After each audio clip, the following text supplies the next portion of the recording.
My wife cheated with her boss, then suddenly claimed I owed her $250, $0 in marital assets, during the divorce, only to discover she secretly transferred hundreds of thousands to her sister last month, and now legal battle over the house and our life savings feels like a nightmare. I never thought I'd find myself in a situation like this, but here I am, sitting in my living room staring at a pile of bills and bank statements that tell me everything I never wanted to know. The craziest part, the woman I thought I knew, my wife Lisa, was cheating on me with her boss, Mark. Yeah, Mark. The guy she always claimed was just a business contact. But I started catching the signs that something wasn't right months ago. I just didn't want to believe it at first. It all started subtly. Lisa was working late more often, claiming she had important meetings or client dinners. She'd come home smelling like perfume I didn't recognize, and her phone was always locked. She'd brush me off when I asked about her day, snapping at me if I got too nosy. I figured maybe she was just stressed or busy. But deep down, I knew something was off. Still, I kept quiet, trying to save my marriage. Then one night I came across a text message on her phone. It was from Mark, something casual but flirtatious: "Can't wait to see you tonight," and a heart emoji. My stomach sank. I knew I shouldn't have looked, but I couldn't help myself. I started digging through her social media, emails, and bank accounts. That's when I found the real bombshell: hidden transfers of money to her sister, Jenny. I saw hundreds of thousands of dollars moved last month, money I never knew about, and all of it under the guise of family loans. But I knew better. The next day I confronted Lisa. I laid out everything I'd found: her affair, the secret transfers, the lies. She flipped out, said I was paranoid, that I was accusing her of something she didn't do, and that I was just jealous because she was more successful than me. She called me an insecure loser, told me I was imagining things, that Mark was just a friend, and that I owed her $250, $0 in marital assets, because I supposedly owed her for all the sacrifices she's made for this marriage. I couldn't believe what I was hearing. It was like she was trying to gaslight me into doubting my own sanity. I felt numb, honestly. Anger was bubbling up, but mostly I was just hurt. How could she do this? How could she lie so effortlessly, cheat behind my back, and then turn around and accuse me of owing her money? It was like she was trying to rewrite our entire life together, making me out to be the bad guy. I wanted to punch her, scream at her, but I just stood there trying to process what I'd uncovered. What made it even worse was the way she acted afterward. Bitchy, dismissive, like she was the victim. She told me I was overreacting, that I was crazy for suspecting her, and that I was just jealous of her success and her relationship with Mark. She claimed she loved me, but I could see the contempt in her eyes. It was like she was already planning her escape, and I was just some obstacle in her way. I didn't sleep that night. Instead, I kept looking at the evidence, trying to piece together what was real and what was just her lies. I felt betrayed on every level: emotionally, financially, and morally. This wasn't just about infidelity. It was about a woman who'd been sneaking around with her boss, secretly transferring money and then trying to turn the tables on me. I realized I was in a nightmare, and I didn't know how I was going to get out of it. But one thing was clear: I wasn't going to let her get away with this. Not without a fight. I started planning my next move, knowing that the truth needed to come out, and that I'd have to be the one to stand tall and take control of what's left of my life. After that confrontation, everything felt like it was spinning out of control. I knew I had to get my head straight and figure out what I was really dealing with. The first thing I did was dig into the bank statements and transfer records more thoroughly. It took me hours, but I needed to see exactly where the money was going, how much, and when. That's when I discovered something that made my stomach drop even further. She had transferred hundreds of thousands of dollars to her sister, Jenny, last month. Jenny, by the way, is not exactly the most trustworthy person. She's always been a bit shady, always asking for handouts, and I had a gut feeling she knew more than she let on. But I never thought she'd be part of whatever scheme Lisa was running. Turns out, Lisa was secretly funneling money to her sister under the radar, claiming it was some kind of family support or loan. but I knew better. It was money she'd stolen from the joint account from our savings, and she was just hiding it away. That revelation hit me like a ton of bricks. I started piecing everything together. Lisa's sudden interest in her sister's financial problems, her insistence that she needed to help out, all of it was just cover. She'd been stacking money away for months, probably planning her escape or her new life with Mark. I wondered how long she'd been doing this, how much she'd taken, and whether she'd even been honest about her earnings from her job or her side hustle, if she had one. The betrayal didn't stop at just the affair and the money transfer. It was the way she lied so effortlessly, like she had a script for every situation. I had been blind, but now I saw everything clearly. She'd always been bitchy, dismissive, throwing fits when I questioned her, but this was different. She was cold, calculating, and manipulative. She'd lie and lie until she convinced herself she was right. She told me I owed her $250, $0 in marital assets during the divorce, which was laughable, considering she'd secretly transferred hundreds of thousands to her sister.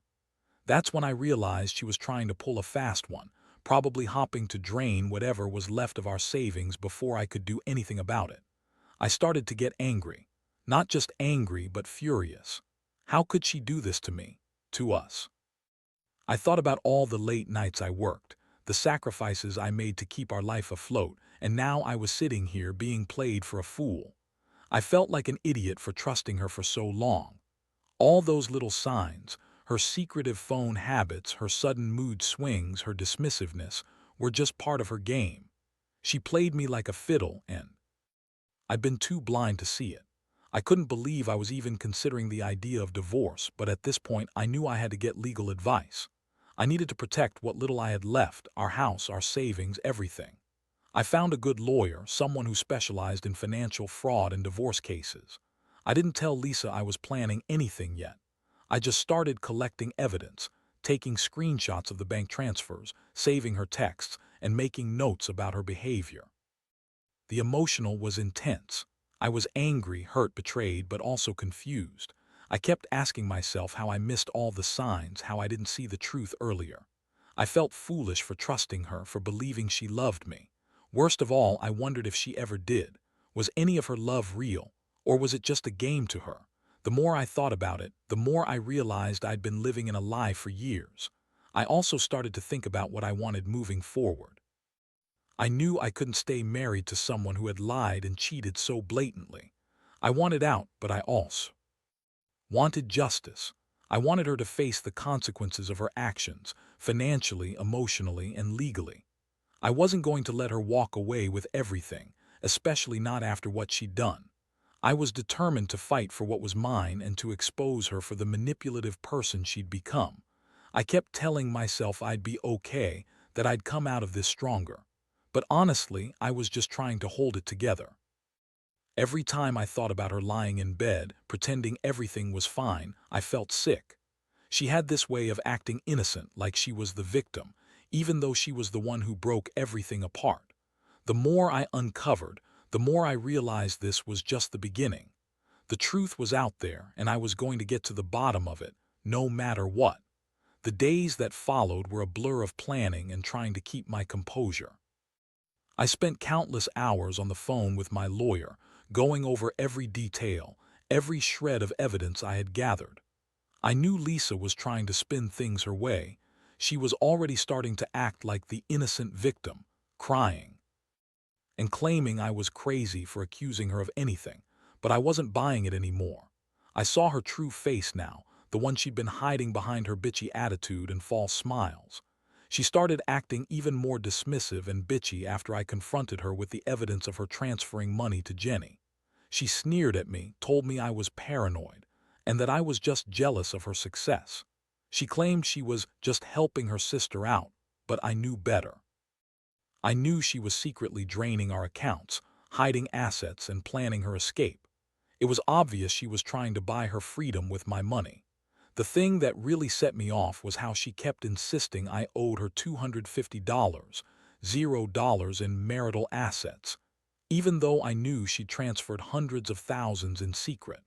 I decided I needed to confront her again, but this time with my lawyer present.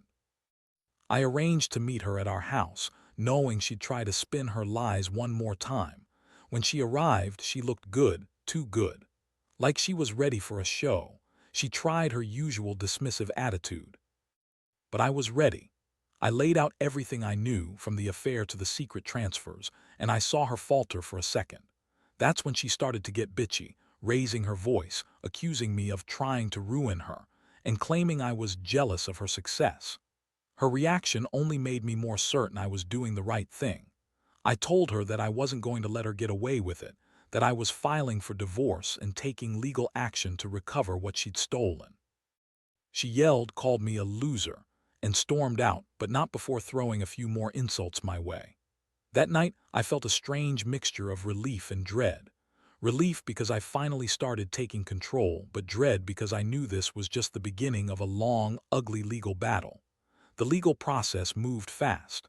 My lawyer filed the paperwork, and we started the process of freezing accounts, claiming assets, and preparing for the fight over the house and our savings. Lisa retaliated by claiming I owed her money, her version of marital assets, and tried to threaten me with a countersuit. I knew. She was trying to drag this out, hoping I'd give up or get tired, but I wasn't backing down. I had proof of her secret transfers, her affair, and her lies. Meanwhile, she kept playing the victim, crying to her friends and family, claiming I was abusive and trying to ruin her reputation. She told everyone I was a jealous, insecure man who couldn't handle her success. It was laughable. I knew the truth. She was the one who'd been sneaking around, stealing money and lying to everyone. I started to realize how deep her manipulation went. She convinced herself she was the victim even as she betrayed me and her own family. Throughout this chaos, I felt a lot of different emotions: anger, betrayal, sadness, but also a strange sense of clarity. I knew I couldn't stay married to someone who'd lied and cheated so blatantly. I'd always believed in honesty, in loyalty and trust, but she'd thrown those values out the window. I was learning a tough lesson about trusting the wrong person, but I also realized I had to stand my ground. I couldn't let her walk away with everything, especially not after what she'd done. I kept thinking about all the years we'd been together, all the plans we'd made, and how she'd thrown it all away for a fleeting affair and some hidden cash. It hurt, but it also fueled my determination. I was going to fight for my rights, for my dignity, and for whatever was left of my life. I knew this wasn't over yet, but I was ready to face whatever came next. I'd been betrayed, yes, but I wasn't broken. Not yet. The legal battle was chaos from the start.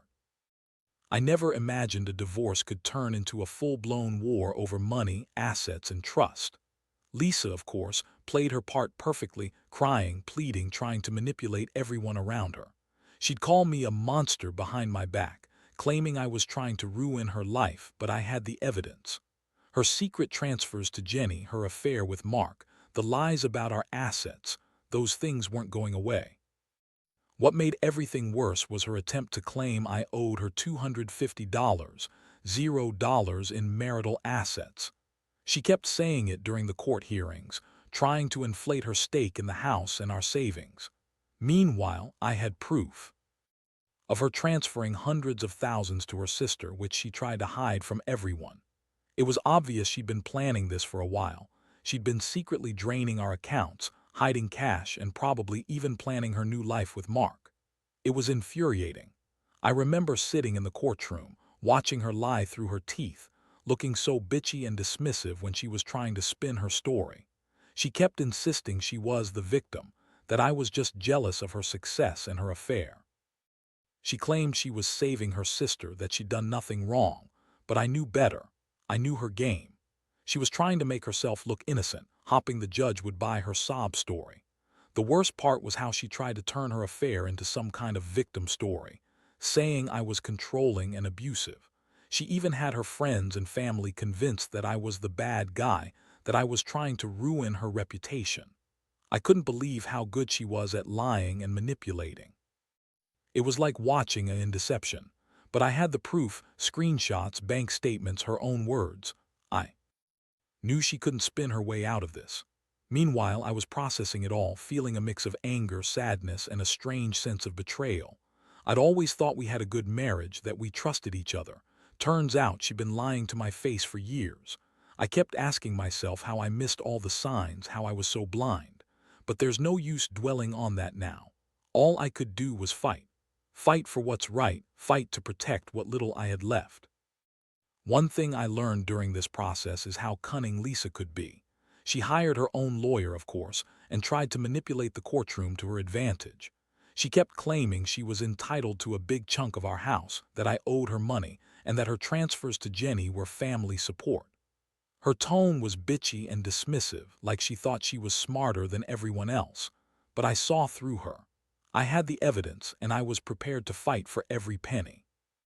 The most shocking moment came when I found out she transferred even more money secretly right before the divorce proceedings started. She'd been moving cash around, hiding assets, trying to shield some of her wealth. I felt sick knowing she'd been planning this. All those years she spent pretending to be the loving wife. Turns out she was just playing a game to get as much as she could and walk away. Deep down, I knew this was going to be a long, exhausting fight, but I also knew I couldn't let her win. I had to stand my ground. I was tired of her bitchy attitude, her lies, her manipulations. I wanted justice, not just for me, but for what she'd stolen from us. Our life savings, our house, the trust I'd once had in her. I kept thinking about everything I'd lost and what I still needed to do to come out of this with some shred of dignity. So I kept pushing forward.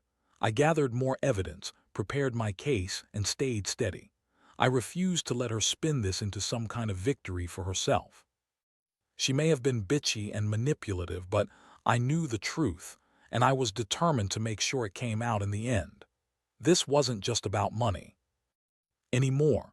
It was about my future, my sanity, and finally putting an end to her lies. The court hearings dragged on longer than I expected, and every session was a reminder of how deep her deception ran. Lisa showed up with her bitchy attitude intact, always dismissive, rolling her eyes when I presented my evidence, throwing tantrums when things didn't go her way. She kept claiming that I was the one stealing from her, that I was trying to ruin her reputation. But I had the receipts, the bank statements, the transfer records. Every time she tried to spin her lies, I felt a surge of anger. Her lawyer, of course, was doing her best to muddy the waters, claiming that Lisa was entitled to a large share of the house because of marital contributions. She argued that the secret transfers to Jenny were just family support, despite the fact that I had proof they were hush-hush. Large sums moved right before the divorce. Lisa's tone was bitchy and dismissive, like she thought she was untouchable.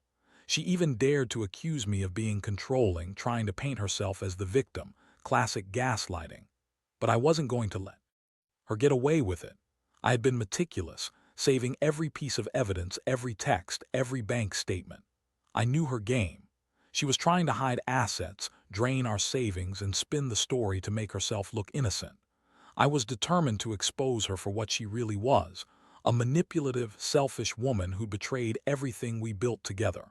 One of the most shocking moments came when the judge asked about the transfers to Jenny. My lawyer presented the evidence and Lisa's face fell. She tried to deny everything, claiming she'd only been supporting her sister during hard times. But the records told a different story.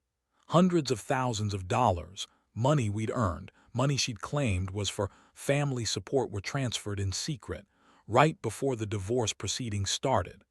I could see her bitchy attitude falter just a little, but she quickly masked it. The worst part was her continued insistence that I owed her money, her version of marital, all the evidence pointing to her secret theft. She kept arguing that I was trying to cheat her, trying to take everything she deserved. But I knew she was just trying to manipulate the situation. Her bitchy attitude was on full display as she snapped at everyone, trying to make herself look like the victim. It was infuriating. I started to realize how much she'd been planning all this behind my back. She secretly transferred money, lied about her earnings, and manipulated her way through every interaction. Her attitude was always bitchy, dismissive, and entitled, like the rules didn't apply to her. I felt betrayed not just by her actions, but by the person I thought I knew.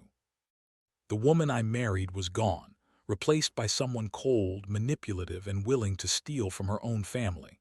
As the court date approached its final stages, I knew I had to stay strong. I had the evidence, I had the truth, and I wasn't going to let her get away with her lies. I had to prepare myself for the final ruling, for whatever fallout was coming. I kept thinking about everything we'd been through, the good times, the promises, the trust, and how she'd shattered all of it in a matter of months. The day the judge finally made the decision was a relief, but it also brought a heavy sense of finality. The court ordered her to return the stolen money, to give up her claim to the house, and to pay back what she'd secretly transferred to Jenny. The judge called her out on her manipulations, her lies, and her blatant theft. When the ruling was read, she looked furious, bitchy, and defeated all at once. Walking out of that courtroom, I felt a strange mix of exhaustion and relief. Justice was finally starting to be served, but the emotional scars were still fresh. I realized I'd been through a nightmare, but I was finally starting to see a way out. I knew there would be more fallout, more fighting, more legal battles, but I also knew I'd come out on top. I'd taken back control, and I wasn't going to let her take any more from me. Now I'm just trying to rebuild. The house is still in dispute, and the money she transferred to Jenny is being recovered, but the trust, if I ever had any left, has been shattered beyond repair. I learned a hard lesson about trusting someone blindly, about how dangerous a bitchy, manipulative person can be when they think they're above the law. I don't know what the future holds, but I do know this. I'll never let someone like her do this to me again. I'll be cautious, smarter, and most importantly, more aware of the warning signs. Now that everything's settled legally, I find myself sitting in what's left of our home, trying to process the chaos that's finally behind me. The house is still her name is still on the papers, and there's a lot of financial mess to clean up, but at least the worst is over. I've learned more about betrayal and deception than I ever thought possible, and honestly, I feel like I've been through a war. Looking back, I realize how blindly I trusted Lisa for so many years. I believed in her, in us, in the life we built together. But the truth is, she was never the person I thought she was. Behind her bitchy, dismissive attitude was someone willing to cheat, steal, and manipulate her way out of everything. It's a bitter pill to swallow, but I've come to accept that some people are just like that, selfish to their core. The biggest lesson I learned is the importance of paying attention to the small signs, secretive phone habits, sudden mood swings, unexplained transfers, and dismissiveness. I ignored all of them because I wanted to believe the best. Now I see that ignoring those signs only gave her more room to lie and manipulate. Trust is fragile, and once broken, it's nearly impossible to rebuild. I also learned that revenge isn't always about hurting someone back. Sometimes it's about reclaiming your life and dignity.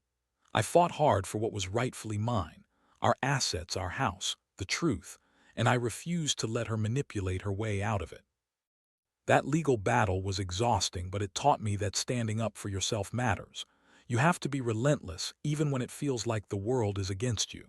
As for Lisa, I hope she finally realizes the damage she's done. Maybe she'll get her act together, or maybe she'll keep running from her own mistakes. Either way, I'm done chasing her. I've learned to focus on myself, mental health, my future, and rebuilding what she tried to destroy. It's not easy, and I still have scars, but I'm stronger for it. I want anyone reading this who might be in a similar situation to know, don't ignore the red flags. Trust your gut. When someone shows you who they really are, believe them. Protect yourself, gather evidence, and don't be afraid to fight for what's right. Some betrayals are so deep that the only way out is to cut ties completely. I'm not perfect, and I still feel hurt sometimes, but I'm moving forward. I've learned that true strength isn't about how much you can take, but how much you can stand up for yourself after everything falls apart. And I hope everyone else out there in a similar boat finds the courage to do the same. Life's too short to stay stuck in betrayal and lies. It's time to reclaim your peace, your dignity, and your future.